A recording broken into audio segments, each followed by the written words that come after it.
Sekalipun diriku adalah hamba sahaya milik orang yang dipandang hina dina oleh sesama manusia, tetapi aku adalah insan ciptaan Tuhan. Mustahil Tuhan membuat sesuatu sekadar iseng atau sekadar main-main. Aku wajib yakin dan beriman bahwa diriku ini penting dalam pandangan Tuhan. Dan kehadiranku di dunia ini tidaklah sia-sia. Demikianlah isi jiwa Bilal, seorang hamba sahaya milik seorang musyrik Quraisy. Masa depannya cerah, baik buruk nasib dirinya tidak digantungkan kepada kasih sayang majikannya. Kebebasan berpikir menerangi jalan yang mesti ia tempuh. Ia berani masuk Islam pada saat kemusyrikan dan kaumnya kuat dan jaya. Ia masuk Islam dengan menempuh ujian yang sangat berat.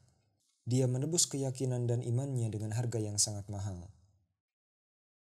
Umayyah dan Abu Jahal memperlihatkan kekejamannya. Mereka membaringkan Bilal di atas batu yang panas membara di saat matahari terik panas membakar badannya. Dengan mata yang tidak boleh dipejamkan menentang sinar matahari, dia dipaksa supaya menanggalkan imannya. Akan tetapi Bilal tetap teguh pendiriannya. Dia terus-menerus mengucapkan, Ahad, Ahad, Ahad. Maksudnya, aku tidak mau musyrik, aku tetap iman akan keesaan Tuhan. Tidak ada sekutu baginya. Lam yalid wa lam yulad. Warna kulit Bilal tidak berubah, tetap hitam. Tetapi wajahnya yang hitam itu menyinarkan iman. Matanya memperlihatkan kebersihan hatinya. Dia kini termasuk golongan sahabat Rasulullah SAW, mendapat kehormatan sebagaimana sahabat-sahabat lain. Dia bukan hamba sahaya lagi, tetapi seorang muslim yang hari depannya tak pernah gelap. Lambang hidupnya selamanya adalah bulan sabit yang menuju ke arah bulan purnama dan bercita-cita tinggi. Ka'bah di Masjidil Haram sangat dihormati oleh kaum kafir Quraisy. Mereka memandang Ka'bah sebagai benda keramat yang angker. Tidak sembarang orang dapat diizinkan masuk ke dalam Ka'bah, apalagi naik dan berdiri di atas Ka'bah.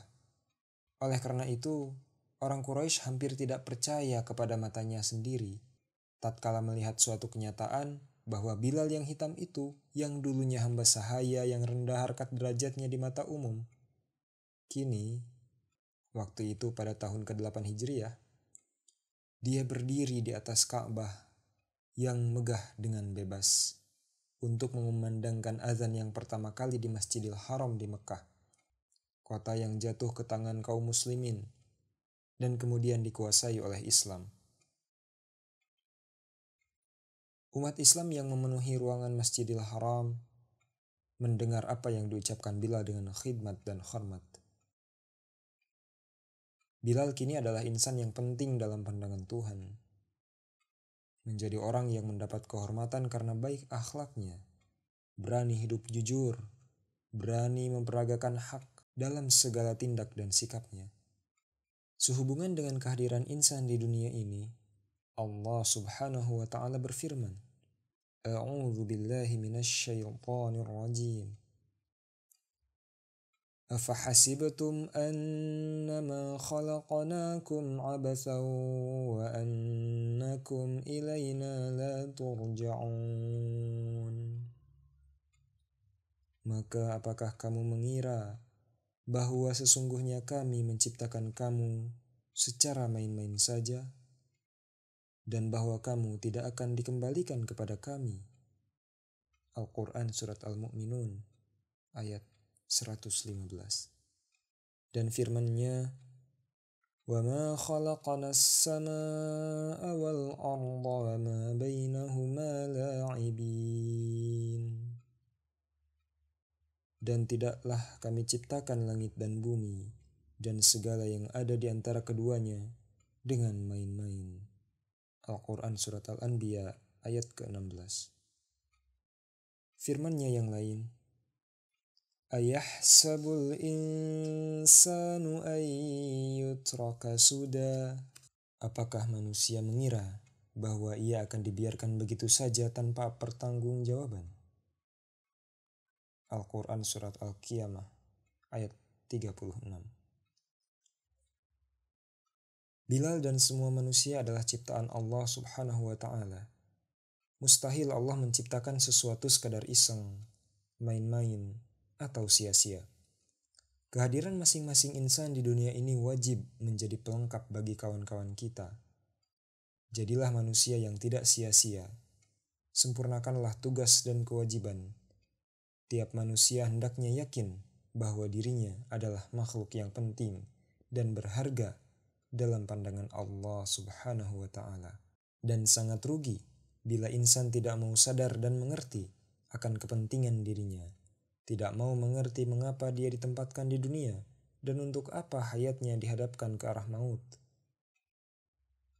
Bilal memiliki suara yang bagus dan napas yang cukup panjang. Suaranya dapat didengar tanpa membosankan. Anugerah seperti itu digunakannya untuk bertakwa, untuk adzan, mengajak orang untuk berbakti dan beribadah kepada Allah Subhanahu wa Ta'ala. Yang ia ucapkan itu sesuai dengan suara hatinya, tidak bertentangan dengan keyakinannya. Kalimat azan itu diucapkan bukan dari lidah ke telinga, melainkan dari hati ke hati.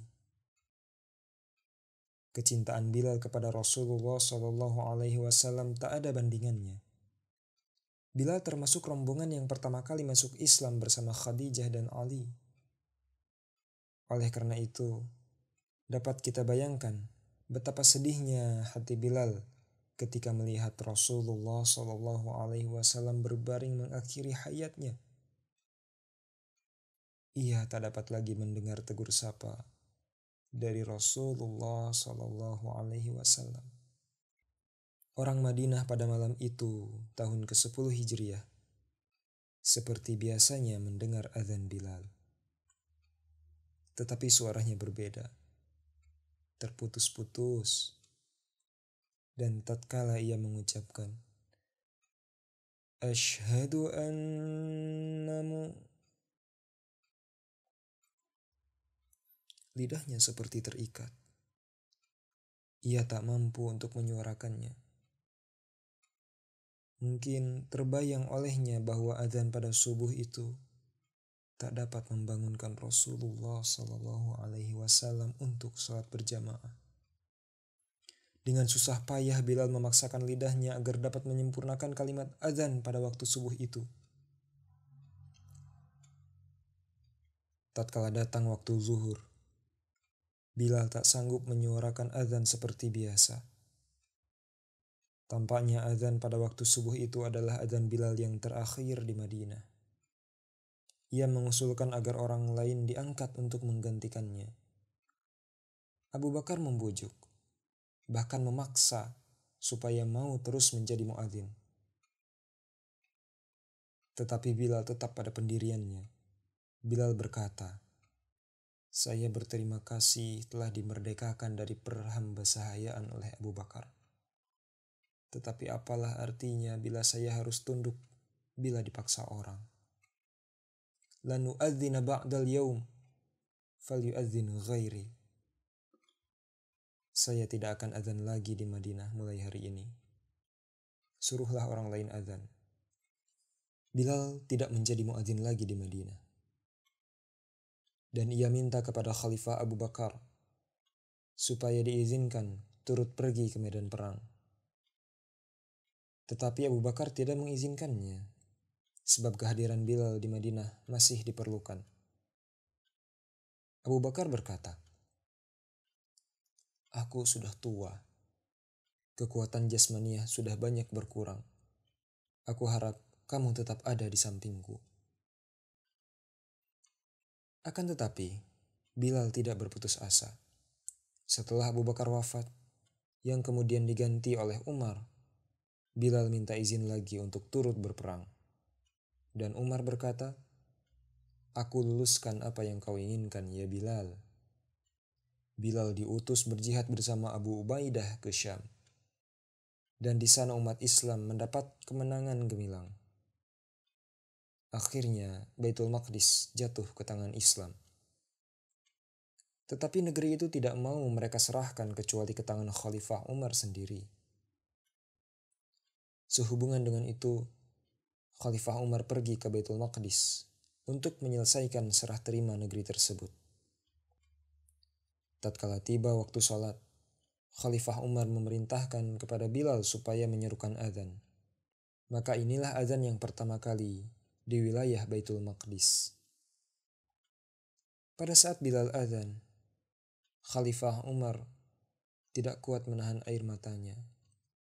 Demikian pula dengan para sahabat yang lain. Mereka terharu, ingat kepada masa Rasulullah SAW berada di antara mereka. Pada tahun ke-20 Hijriyah, Bilal dipanggil Allah Subhanahu wa Ta'ala. Ia hadapi panggilan itu dengan gembira. Dia berkata, "Wa farhatahu ghadan nalqal ahibbata Muhammadan wa sahbatan." Alangkah gembiranya. Besok aku akan bertemu dengan kawan-kawan tercinta. Akan bertemu dengan Nabi Muhammad sallallahu alaihi wasallam. Rasulullah sallallahu alaihi wasallam bersabda sehubungan dengan akhlak Bilal di saat senang dan susah, suka dan duka. Mathalu Bilalin mathalu nahla. Ghadat ta'kulu minal halwi wal mur. Thumma yumsi halwan kullah. Perjuangan dan usaha Bilal seperti karya usaha lebah. Ia makan yang pahit dan yang manis. Tetapi semuanya beralih menjadi madu. Riwayat Al-Hakim dari Abu Hurairah.